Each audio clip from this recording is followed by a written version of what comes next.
नमस्कार मु त्रिलोचन आपण मानक पई नै आसी आज किछि गुरुत्वपूर्ण खबर। प्रथम खबर ताती रे जळुची ओडिशा आगामी 4 दिन प्रचंड ताती बुधवार 45 डिग्री छुईब पारद ततला लौहपिंड पालटि जीव पश्चिम ओडिशा आगकू राज्य रे प्रचंड ताती अनुभूत हेब। पश्चिम ओडिशा ततला लौहपिंड पालटिब किछि स्थान रे तापमात्रा 45 डिग्री छुईब। सोमवार संबलपुर और तितलागढ़ रे ताती 44 डिग्री छुई जीव।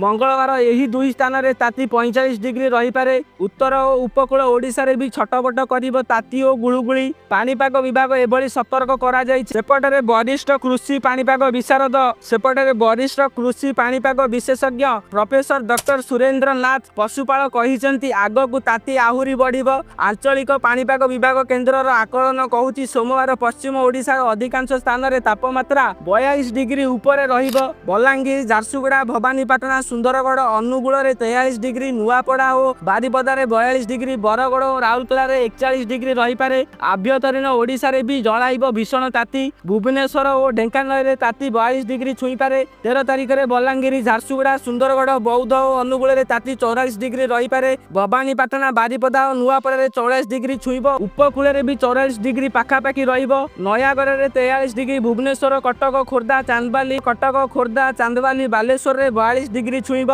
14 तारिख रे पूरा ओडिशा रे प्रचंड ताती अनुभव हेब। प्राय सबु जिला रे ताती 44 डिग्री ऊपर रहिब। पश्चिम ओडिशा और उपकूल ओडिशा रे भयंकर ताती और गुळुगुळी हेब। प्रोफेसर डॉक्टर पशुपाल कहिसेंती 16 तारिख पर ताती सामान्य कमी पारे। 22 तारिख रु ताती बहुत बढ़ी जीव। एबे तुलन रे आहुरी प्रचंड ताती अनुभव हेब बोली से कहिसेंती। पाणीपाग विभाग रो पूर्वानुमान अनुसार 13 तारिख रे झारसुगुड़ा संबलपुर सुंदरगढ़ बलांगीर बौद्ध खोर्धा कटक कलाहांडी और बालेश्वर रे ग्रीष्मर लहरी स्थिति रहिब। 14 तारिख रे झारसुगुड़ा संबलपुर सुंदरगढ़ बलांगीर नुआपड़ा बौद्ध कटक सोनपुर कलाहांडी बालेश्वर नयागढ़ और भद्रक रे ग्रीष्म लहरी बही पारे। 15 तारिख रे अनुगुल ढेंकानाल बालेश्वर झारसुगुड़ा संबलपुर सुंदरगढ़ बलांगीर नुआपड़ा बौद्ध खोर्धा कटक सोनपुर कलाहांडी और नयागढ़ रे ग्रीष्म प्रभाव रहिब।